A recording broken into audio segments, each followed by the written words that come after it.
Natili po tayo nakatayo para sa pagbasa sa salita ng Panginoon sa Luke chapter 2 verses 8 to 20. May mga shepherd sa lugar na yon. Binabantayan nila ang mga alaga nilang tupa sa bukid nung gabing yon. Biglang nagpakita sa kanila ang mga angel ng Panginoon at nagliwanag ang kadakilaan ng Panginoon sa paligid nila. Kaya natakot sila, pero sinabi sa kanila ng angel, "Huwag kayong matakot. May magandang balita ako para sa inyo. Magbibigay ito ng malaking kasiyahan sa lahat ng tao. Pinanganak ngayon sa bayan ni David ang tagapagligtas niyo. Siya ang Christ ang Panginoon. Ito ang palatandaan niyo. Makikita niyo ang baby na nakabalot sa lampin at nakahiga sa manger." Biglang lumitaw kasama nung anghel ang isang malaking army ng mga angel sa langit. Kumakanta sila ng mga papuri sa Diyos. Purihin ang Diyos na nasa langit, kapayapaan sa lupa at sa mga taong nagpapasaya sa Diyos. Nang bumalik ang mga angel sa langit, sinabi ng mga shepherd sa isa't isa, Pumunta tayo sa Bethlehem para makita itong sinabi ng Panginoon sa atin." Nagmamadaling umalis ang mga shepherds at nakita nga nila Mary at Joseph at ang baby na nakahiga sa manger. Nang makita nila si Jesus, sinabi nila sa mga magulang niya kung anong sinabi sa kanila ng angel tungkol sa bata. Bumilib ang lahat ng nakarinig sa mga sinabi ng shepherds. Tinandaan ni Mary ang lahat ng ito at pinag-isipan niyang mabuti. Bumalik ang mga shepherds na nagpupuri sa Diyos dahil sa mga narinig at nakita nila, gaya nga ng sinabi ng angel sa kanila. Ito ang salita ng Panginoon, sa Diyos ang papuri.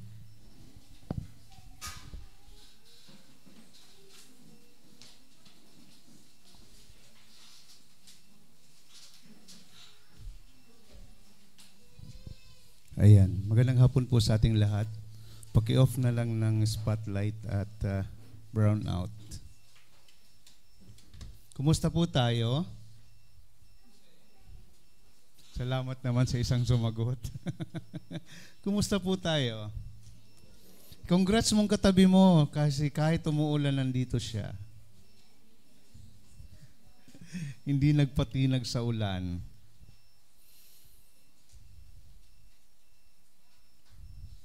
Masyado nang abala ang mundo.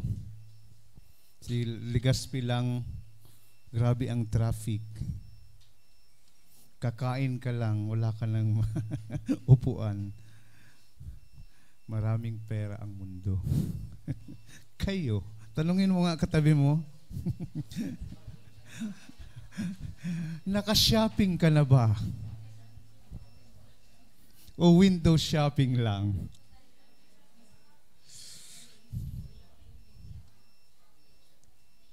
Normal na bagay ang shopping kay Maxel. Shopee. Anyway, tayo po ay nasa, ilan ba? Pangatlong linggo ng December sa pagsa-celebrate ng kapanganakan ng Panginoong Hesus. And last time, we have talked about that Christmas is not just the birth of Christ, but this is a progression from birth to resurrection ng Panginoon. At ito po yung nagbigay sa atin ng pag-asa. Kaya nga, napag-usapan din natin that even these little children na walang masyadong alam or walang masyadong pagkakaintindi ng kahulugan ng malalim ng Christmas, nagmamanifest pa din sa kanilang mga actions, sa kanilang mga murang mga perspective, ang principle ng Christmas. Masyadong maugong. Pag-ibaba lang din. Ayan po. Ano? So, kagaya ng mga shepherds back then, ano po? Ano ang ginagawa mo kapag nakakarinig ka ng balita? Sige nga.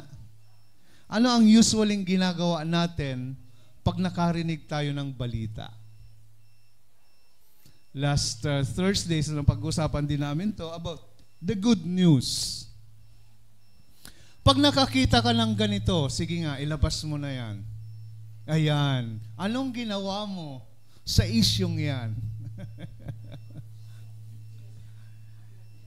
Yung iba nag-research, Yung iba hinanap talaga.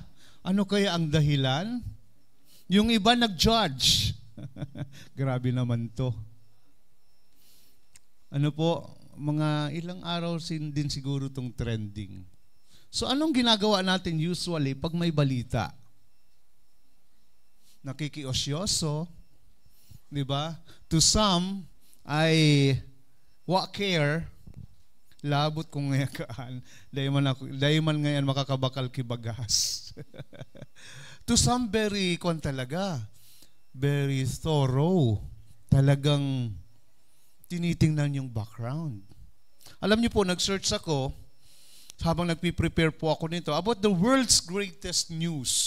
At ito po yung lumabas. Number 1 daw na greatest news na lumabas sa mundo ay medical breakthroughs. Like, of course, yung pinaka-recent, yung COVID-19. Ano po? Yung human unity, yung mga pagkakaisa. Like sa Africa, ano po? Like sa maraming mga countries.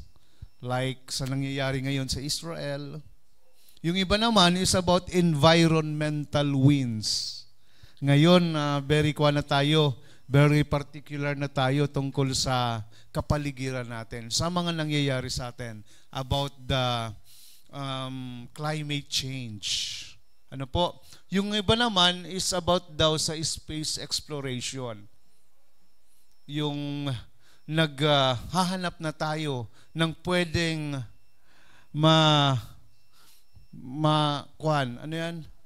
people can live with sa ibang planeta. Ganun na ka-extravagant ang technology po natin. Now, another tanong, paano nga ba natin i-handle ang balita? Paano natin siya i-handle personally, yung balita? Rini-reject ba natin? Ina-accept? Ano usually yung ginagawa natin sa balita? Napaka-importante po yan sa pag-uusap natin ngayon. Kaya nga, ang pamagat ng title natin ngayon, narinig mo na ba ang latest?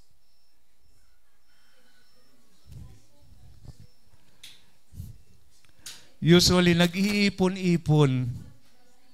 Mare, narinig mo na ba ang latest? Tanungin mo nga ang katabi mo kung ano yung latest sa kanya. Point number 1, magkakaroon po tayo ngayon ng 3 points. Kaya maiksi lang po ito, 3 points lang. At number 1 point po natin, ang magandang balita ay laging may kalakip na instruction or instructions. Agree po kayo? We're pertaining here the good news. Ang marhay na bareta, bako subastang bareta. I-contextualize ta. Balik kita sa Bible. Ang magandang balita daw ay laging may kalakip na instruction si Lord. Kaya napaka-importante, hindi lang natin narinig to. Laging may instruction. Kaya nga sa daily devotion natin, di ba, hinahanap natin, ano ba dito yung sinasabi sa akin ni Lord? Ano ba yung instruction ni Lord dito? Ano ba yung pinapagawa sa akin dito? Balik po tayo doon back then. Yung binasa kanina sa Bible, ibigyan lamang po natin ng konting context nito, background.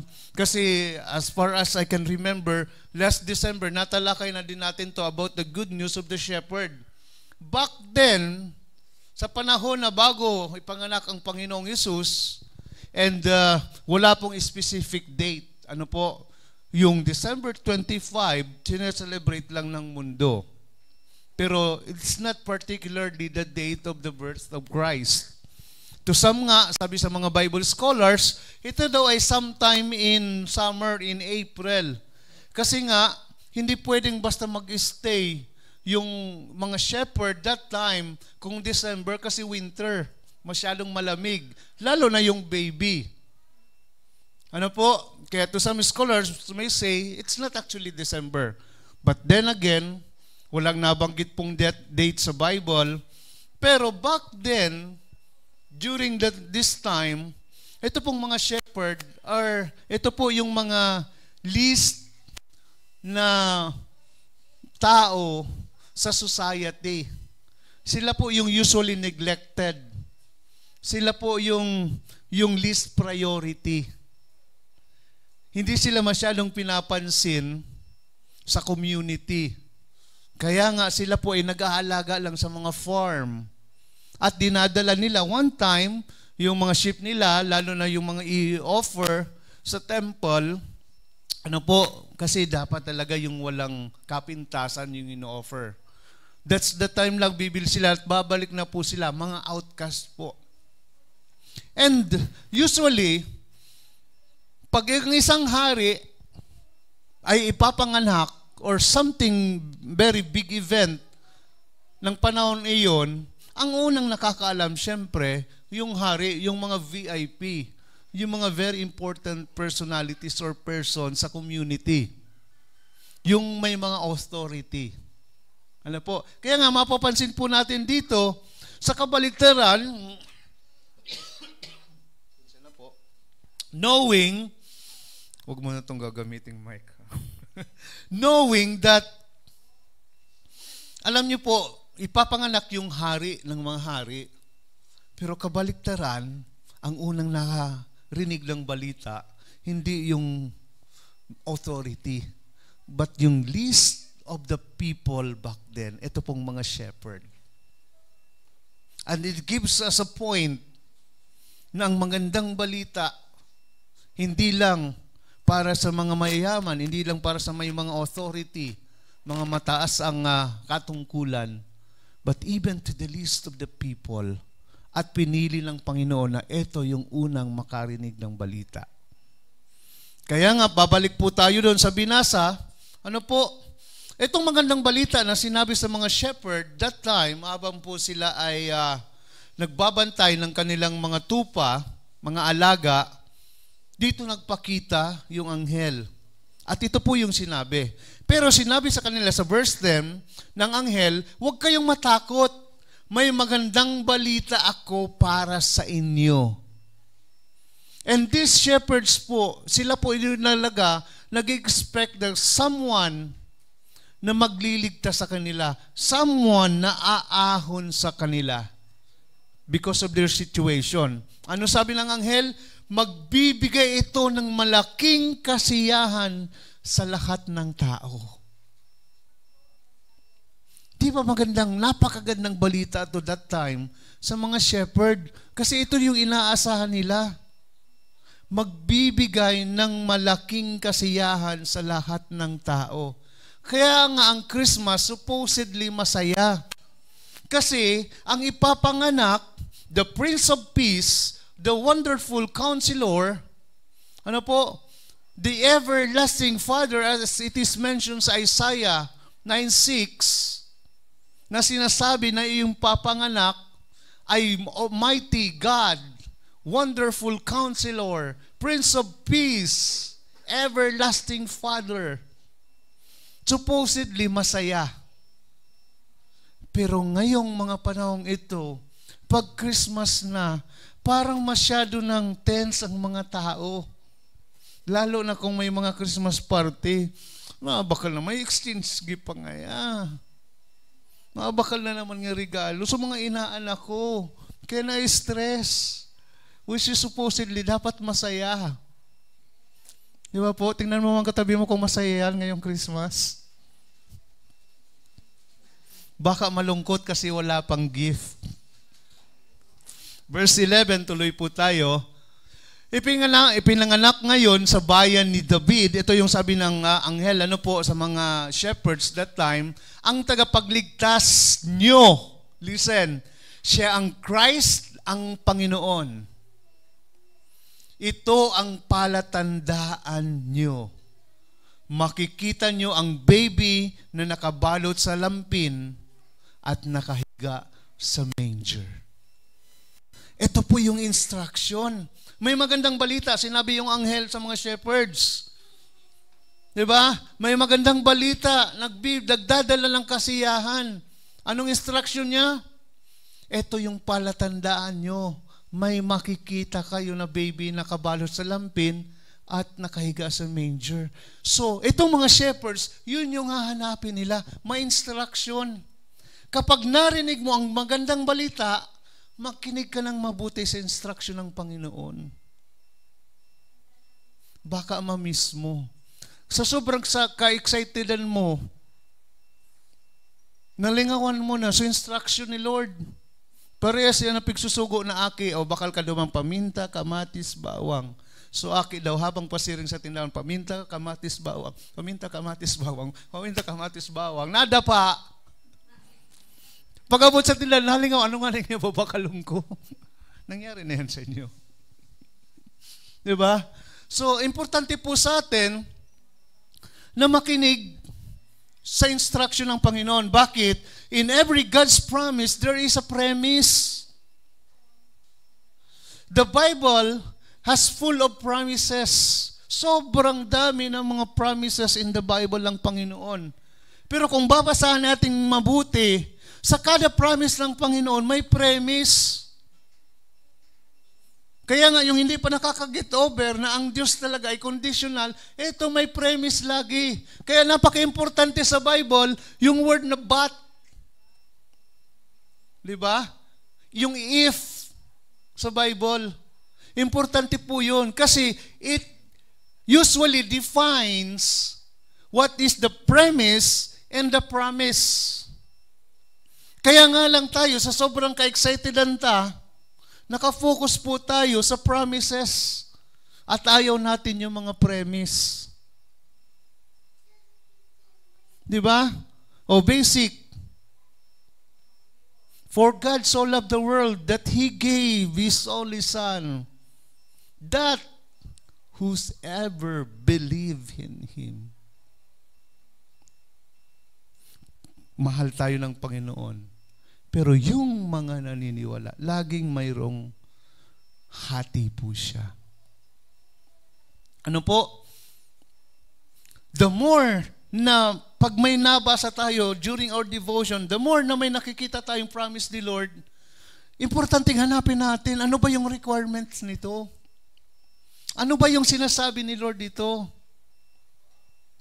Diba? Seek first the kingdom of God and His righteousness. Yun yung requirements. Pero gusto natin, and all these things shall be added to us, to you. Yun yung gusto natin. Pero yung premise niya is to seek first. Nakuha niyo po? Kaya importante po, pag sa magandang balita, pag nagdi-devotion natin, tayo, hanapin lagi natin, ano ba yung instruction ng Panginoon? Baka ma-miss natin. Baka ma-misinterpret natin. Baka selective lang tayo. Baka tinitingnan lang na lagi natin yung promises ng Panginoon. Okay, number 2. Ang magandang balita ay may ebidensya. Importante po sa pakikinig sa salita ng Diyos, aside from the instructions from God, like the shepherd, importante na umaayon yung kapaligiran natin o isang tao o sitwasyon sa nangyayari sa atin. Walang nagkukontra. Parang yung isang mangliligaw niyan, sabi ni Lord, sabi sa babae daw, sabi ni Lord, ikaw daw yung mapapangasawa ko. Sabi ni Lord. Sabi naman ng babae, bakit hindi sa akin sinabi ni Lord? Sa iyo lang ba sinabi? Hindi pwede. Dapat nagko-connect siya sa sitwasyon. Kaya nga ang prayer po, napaka-importante na ang kasagutan sa prayer, maraming kapamaraanan. Number 1, dapat align siya sa principle ng Bible. Halimbawa, nagpipray ka ng provision. Hindi pwedeng sabihin ni Lord, pwede naman, pero, di ba, I doubt it, na sabihin ni Lord, okay, magtaya ka sa loto. Hindi align sa Bible. Gagamitin ni Lord yung loto, yes. Bakit hindi? It's all powerful. Pero hindi mag-align sa principle ng Bible. Diba? Kasi nakafocus na tayo, yung mga tao, sa swerte. Wala pong swerte. Pag naniniwala ka sa swerte, mamalasing ka daw. Dapat may ebidensya. Kagaya po nito, listen to this, verse 13. Biglang lumitaw kasama nung anghel ang isang malaking army ng mga angels.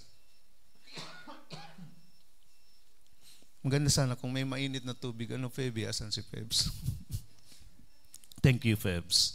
Kumanta sila ng papuri sa Diyos. Listen to this. Purihin ang Diyos na nasa langit. Listen. Kapayapaan sa lupa at sa taong nagpapasaya sa Diyos. Army of angels. Sobrang daming angels talaga. Nagsing ng Gloria in excelsis Deo. Ito na po siya. Anong sabi? Kapayapaan sa lupa. Kaya supposedly yung Christmas nagbibigay sa atin ng peace. Hindi stress. Di ba po? Na-stress na tayo. Kaya nga nung nag-uusap kami mga leaders, kung pwede lang, sabi ko, kung pwede lang magpa-cater na lang tayo. Sorry. Bakit? Para hindi na tayo ma-stress. Yung mga nanay hindi na ma-stress na may program dito. Busy pa sa kusina. Tinatawag na dito last year, di ba? Tinatawag na dito, nandun pa sila, nagapritos kilumpia. Kaya nga sabi ko, kung pwede lang, kung kaya lang natin, magpa-cater na lang tayo para lahat tayo mag-enjoy na, may magsiserve na. Hindi pa naman, baka next year. Pero ngayon, at least, di ba, na-ayos natin konti. Kasi, sana po, ito pong pagsa-celebrate natin ng Christmas ay nagbibigay sa atin ng kapayapaan. Hindi tayo nagdadala ng Christmas rush. Sa Legazpi, sobrang grabe na yung traffic. Sobrang busy na. Nagbibigay ba sa atin ng kapayapaan ng Pasko? Kasi sabi dito ng kapakanakan ng Panginoong Hesus ay kapayapaan sa lupa. At sa mga tao nagpapasaya sa Diyos, ito dapat yung kinukuha natin, baka na-stress na tayo.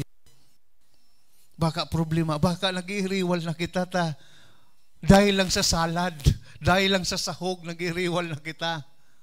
Diba? Try to check ourselves. Kapayapaan ba yung nararanasan ko this Christmas season? Baka stress na. I-align po natin. Ang mensahe ng Panginoon, listen to this, ay umaayon sa pangyayari ng panahon. Nagko-connect po siya. Ano sabi sa Proverbs? Listen to this. The blessing of the Lord enriches, and He adds no sorrow on it to it. Kaya ang biyaya nga po, hindi nag-a-add ng trouble. Kasi yung minsan, yung curse, are blessings daw in disguise. Pag una mo blessing, pero bako palan. Parehas nito, magpalang LB na. Favorite ko talaga tong mag.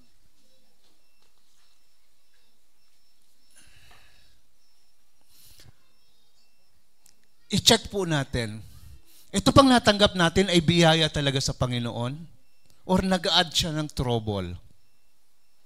Kasi sabi ni Lord, pag binigyan ka, pag may biyaya ang kagurangan, He doesn't add trouble. Dapat smooth. Dapat everything goes accordingly. Pero pag grabing mga, di ba, grabing mga kahulangan, mag-isip tayo, baka hindi siya biyaya. Kasi malinaw na sinabi po dito. Okay po? Mamaya may share po ako sa inyo. Number 3. Ang magandang balita daw ay nagdadala ng pagbabago. Kaya nga good news. Kaya nga pag magandang balita, ang tendency natin is i-share, ikwento. Yung masamang balita nga kinikwento, how much more sa magandang balita. Inherent daw sa ating mga tao na pag narinig tayong maganda, our tendency is to share this to other people. Sinishare po natin. Kaya hindi pwedeng hindi mo i-share. 18. Bumilib ang lahat at nang nakarinig sa mga sinabi ng mga shepherds, tinandaan ni Mary ang lahat ng ito at pinag-isipan ng niyang mabuti. Bumalik ang mga shepherds na nagpupuri sa Diyos dahil sa mga narinig at nakita nila gaya ng sinabi ng mga anghel sa kanila. umuwi yung mga anghel na tuwang-tuwa. Actually, if babasahin pa natin to sa ibang mga versions ay talagang shinare ng mga shepherds yung good news. Kasi na something that is good, ang tendency po is share. Ito po yung nakakapagpabago. Kaya ang power ng gospel, ang power ng salita ng Diyos ay nakakapagpabago ng tao. Kaya nga dinefine siya sa Bible, it's like a double-edged sword. Talagang tutusukon ang puso mo para mabago ka. Ngunyan, kung sibi mo pang basa kay Bible na day ka nagbabago, baka bako totoo sa paghanap mo sa kagurangnan. Kasi dapat nagmamanifest yung pagbabago eh. Sabi ni Paul, renewing of the mind. Babaguhin muna yung utak natin. Bakit? Para malaman daw natin kung ano ang pleasing sa Panginoon. Kung ano yung kinakaugma kang kagurangnan. May pagbabago sa atin. Hindi pwedeng wala. Ang mensahe ng Panginoon ay nagbibigay ng kasiyahan sa mga nakapakanig nito. Pag may nag-share ba sa iyo ng Bible, may nababago ba sa atin? Kasi kung hindi, wala lang ang yung Bible pinagkaiba sa mga books na binabasa natin. Kaya nga as we pray to God, hindi unang binabago ng Panginoon. Diba? Hindi ni Lord unang binabago yung sitwasyon na pinagpipray mo. Ang unang binabago as we come to God, yung pag-iisip natin. Para mabuksan ang isip natin sa mga bagay na makalangit. At ito yung magpapabago sa atin. Kaya nga ang tunay na mananampalataya, it's between him and God or her and God. Diba? Kung totoo kang mananampalataya, ang nakakaalam lang ang Panginoon. Pero paano natin mame-measure? Sa changed lives. Nababago yung buhay natin. Ano po? Yung priorities natin nababago. I have told you this, sabi ng Panginoon, so that you may, listen to this, that my joy may be in you, and that your joy may be complete. Ito yung sinabi ni Jesus sa mga disciples. Sinasabi ko to sa inyo, ito yung karugtong po ng sinasabi na Jesus na I am the vine, the Father is the gardener. Na kung connected ka sa akin, mamumunga ka. At kung hindi ka sa akin connected, puputulin ka, itatapon ka. Susunugin ka. Kaya sabi ni Lord dito, you must know them by their fruits. Namumunga. Kaya ito, lately sinabi ni Jesus, I have told you this, itong mga bagay na to, so that yung joy niya may be in you. And that your joy may be complete. Hindi parte-parte. When you pray to God, listen to this, and ask for God for something, kung mananalangin ka daw sa Panginoon at hihingi ka ng anumang bagay, you should listen to Him all the more. Mas kailangan po nating pakinggan siya. Baka ma-miss natin yung instruction ng Panginoon. I'd like to end here sa Deuteronomy 28, 1 and 2. Ito po yung pakasabi. If you only obey the Lord your God by diligently observing all His commandments that I am commanding you today, the Lord your God will set you high above all the nations of the earth. Sinasabi to sa mga Israelites na ang kukulit. Verse 2. All these blessings shall come upon you and overtake you. Napakaganda. Listen, if, premise, you obey the Lord your God. Sinong gustong hinahabol ka ng blessing? Taas ang kamay. Diba? Yung kahit nasa ilalim ka na ng higaan, hinahabol ka pa ng blessing. Kahit ayaw mo na, Lord, tama na ini. Sabi ni Lord, Leo, yan ang blessing sa imo. Sisay, gusto ko ito. Di ba? Gusto natin yun. Sino nga yun, no? Na blessing, hinahabol ka ng blessing. Sabi dito, and will overtake you. Hindi pa ubos yung blessing mo.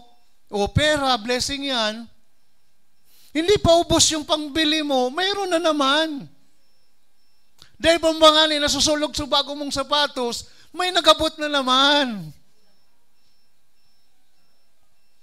But unless, listen to this, but unless nag-overflow po ito sa iyo, yung pagsunod mo sa Panginoon, you can never experience true blessing.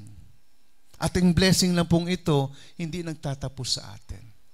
Di ba ang sarap? Ang blessing hindi lang po monetary. Marami kang ang pera. Sabi nga kanina ni Pastor Rico, marami kang ang pera. Pero hiwalay ka naman sa asawa. It's not blessing. Marami kang ang pera.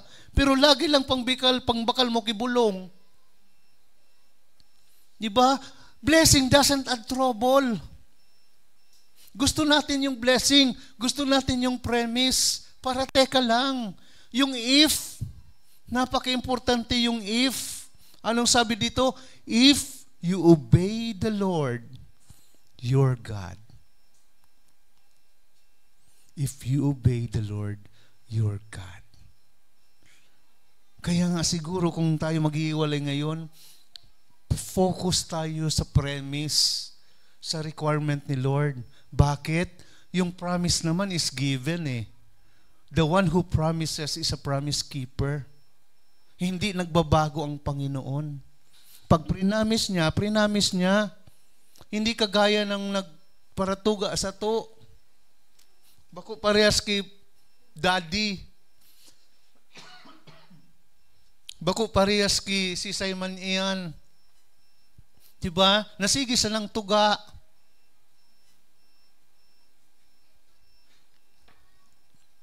If you obey the Lord your God, blessings will overtake you. Ngayong alam mo na may biyaya sa magandang balita, ito yung challenge ko. Ano ang gagawin mo? May biyaya sa magandang balita. Ano yung gagawin mo? Let me just share to you a story. Ito po true to life story. Kami pong pamilya ay nagpipray ng, alam niyo po yun, dati, sabi ng anak ko, kailan kaya tayo, one time kasi nawalan kami ng sasakyan, secret lang to sa atin-atin lang to May nanonood ba sa live? Wala naman nanonood, ano? Tigil na natin yan. Nagpipray kami na, sabi sa akin ng anak ko, di ko sasabihin kung sino sa dalawa, kasi dalawa lang naman sila. Kailan kaya tayo magkakasasakyan? Sabi ko lang sa kanya, pag kailangan na natin, ibibigay yan ni Lord. Sabi naman sa akin, kailangan naman natin. Si Lord ang nakakaalam kung kailangan natin. So nagpipray lang kami, then all of a sudden, nagkaroon nga kami ng sasakyan, kahit second hand, at ito pala is preparation for this. Ano po, last year, ay ini-imagine nga namin, siguro kung nagmumotor pa tayo papunta ditong Santo Domingo, parang ang hirap. Kasi 4 kami, hindi na kasya. Nung maliliit pa sila, 4 talaga kami sa motor. Ano po? So, binayayaan kami. Till such a time na naglalambing naman kami kay Lord, Lord, baka pwede yung medyo malaki naman kasi maraming gustong sumama sa amin, kaya lang hindi talaga kasya. 4 lang. So, nagpipray until such a time na, alam niyo po yun, yung antena ko mataas kasi hinihingi ako kay Lord. Importante po ito Importante ito. Nang pag may hinihingi ka kay Lord, dapat sensitive ka sa pagkilos ni Lord. Kasi baka ma-miss mo yung opportunity. So, dapat yung antena mo mataas. Dapat tinitingnan mo, pinapakiramdaman mo yung surroundings. Nag-a-align ba siya sa prayer ko? So, syempre, sa dyan, patingin-tingin sa marketplace ng mga medyo malalaking sasakyan, patingin-tingin, hindi pa talaga, kasi wala talaga kami kakayanan na pagbago. Ano po? Until such a time, nandun ako sa kaibigan ko, mga ilang beses yun na talagang nagpapalya na yung sasakyan namin kasi nga luma na. Sabi sa akin ng kaibigan ko, alam mo, kasi pag luma na talaga sasakyan, talagang ma-maintenance na yan. Kaya dapat nga, mag-upgrade ka na. Sa Ikura pa man kami pang-upgrade. Si Lord lang nakakaaram. Ano po? So, wala. Prayer lang po kami. Until such a time na pagbalik ko doon, sabi sa akin, ito, papabalik ko, gusto mo? Sabi ko, day ko man niyang kaya. Saka ang gusto mo, sabi ko, at least 7 makakasakay SUV. Sabi, mura lang to, sabi sa akin. So, biniro ko lang siya. Sabi ko, trade. Trade mo. Sabi ko, pabili mo tong sasakyan ko. Di pisilon nga magpabakal mo niyang ki-auto. Mapagalon, lalo na nga mga medyo luma na mapagal. Kung gusto mo nga, ibenta mo yun eh. Sabi ko, aluy pa yun mabakal. So, sa madaling salita, iniwang ko. So, sabi niya sa akin, try mo lang. So, pinost ko sa marketplace ng tanghali, siguro Martes yung pinost ko lang. Wala pang ang 2 hours, wala pang ang mga minutes pa lang, dami nang nag-i-inquire. Ano po? At siguro mga 2 hours, may gusto lang tumingin ng sasakyan namin. So, pinapunta ko, chinek niya, bukas magte-text nga ako sa iyo. So, ako naman, kung sino lang yung mauna, siya yung kukuha. Ako naman kabado kasi pag nabili ito, wala na kami sasakyan, wala naman ako idadagdag. Kasi nga, siyempre, medyo magdadagdag pa. So sabi ko, Lord, pag will mo to, mabibili to. Pero pag hindi, okay lang naman sa amin. So sa madaling salita, daming nag-inquire. Kinaumagahan, tanghali din, may pumunta galing pang Sorsogon. Ready na. Sir, ito na. Bigay mo sa akin ganito. Ako kinakabahan kasi mawawalan kami ng sasakyan. Wala pa man ako pang dagdag. Ano po? So sa madaling salita, kinuha niya agad yung sasakyan. One day, exactly one day, nga lason nga ni iso barkada ko, para bakal po siya, buy and sell siya ng sasakyan. Matindi yung kakapalan niya magpabakal One day po, kinuha sa amin yung sasakyan. Kaya sabi ko, Lord, sigurado ka sa will mo to po. But true enough, hindi pa namin nakuha yung sasakyan kasi nga may inayos pa. Pero sobrang mura kung bibilin mo siya sa marketplace.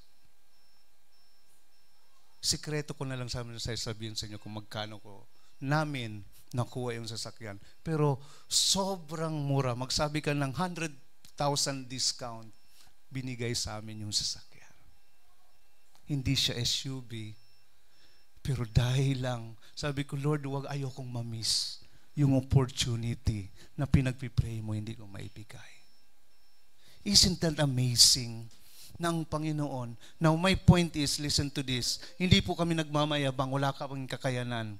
Sa totoo lang.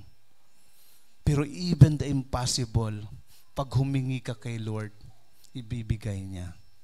At dapat specific. Kaya kung may magandang balita, may pinapanghawakan sa iyong Panginoon, ano ba yung gagawin mo? Now, dito pa ako magtatapos. Ito po yung challenge ko po sa inyo. Gaya ng sinabi sa Romans 10:13-14, gaya ng sinabi sa Scripture, maliligtas ang lahat ng humingi sa tulong ng Panginoon. Kaya lang, paano sila hihingi ng tulong kung hindi sila naniniwala? Ito yung challenge ni Paul. Paano sila maniniwala kung hindi pa nila naririnig ang mensahe? Paano nila maririnig ang mensahe kung walang nagpipreach? Paano maipipreach ang mensahe kung walang pinadalang messengers? Sinasabi nga sa Scripture, ang gandang tingnan yung nagdadala ng magandang balita. May challenge, kaya po ito po yung tema po natin next week na be the good news of the good news. Narinig mo yung magandang balita. Ano yung gagawin mo sa magandang balita? Sasarilinin mo na ba? Ngayong Christmas, na naintindihan natin na ang Christmas supposedly masaya, nagbibigay ng kapayapaan. Ngayong alam mo na ganito yung Christmas, paano mo siya ma-share sa kapwa. Especially to those na nasa tensyon ng Christmas. Kaya ito pong ginagawa natin. Next po, ito yung magiging tema natin. Sige, mayroon pa ba? Next. Ito po yung magiging tema natin next week. Ano po? Yung tema natin, be the good news of the good news. At ang verse po natin ay Romans 1:16. At ang theme song po natin, ano yun? I Speak Jesus. Nagmamanifest sana sa atin yung good news na may share po natin. At ang gift giving po natin will be on Saturday. I invite you all. May mga bisita tayo. Ito pong mga regalo natin sa mga identified recipient po natin. Hindi tayo kasali doon. Para po sa kanila, special to. Ano po? And I wish na nandito po kayo para i-welcome po sila. Para ibalita yung magandang balita. Na ito hindi naging madali sa atin. Ito for how many months pinag-ipunan po natin. Para sa mga special na tao na gusto nating ipakilala ang star ng Pasko, ang magandang balita. Na tayo po ay bearers, tagapagdala ng magandang balita sa community. Yan po ang role ng church. Tayo po ay maging relevant sa community. Maihatid natin yung magandang balita. Na una, tayo dapat yung nagdadala ng magandang balita. Tayo dapat yung unang nakaranas ng magandang balita. Ano po, piprepare po natin sila. Nakahanda na po yung mga babalutin. Webes po tayo. Webes ay magre-repack po tayo. If you are free, please come, magtulungan po tayo. And this week will be a very busy week po para sa atin in preparation for our church installation sa katapatan ng Panginoon. We will be recognized as a church. Ano po? Ito po'y pagpupuri natin sa Panginoon. Not sa handaan, hindi sa celebration, kundi sa katapatan ng Panginoon. Kaya sama-sama po natin i-witness, sama-sama nating hanapin yung instruction ng Panginoon sa atin na siyang bibit-bitin po natin. Yung promise, si Lord yan, si Lord ang bahala dyan sa promise sa atin. Yung part po natin, yung premise, yun po yung i-work out po natin. Are you with me? Manalangin po tayo. Panginoon o Diyos, salamat sa gabing ito. Salamat sa magandang balita na panghahawakan po namin. Tulungan niyo lamang po kami na kami po yung maging sensitive sa instructions niyo po sa amin.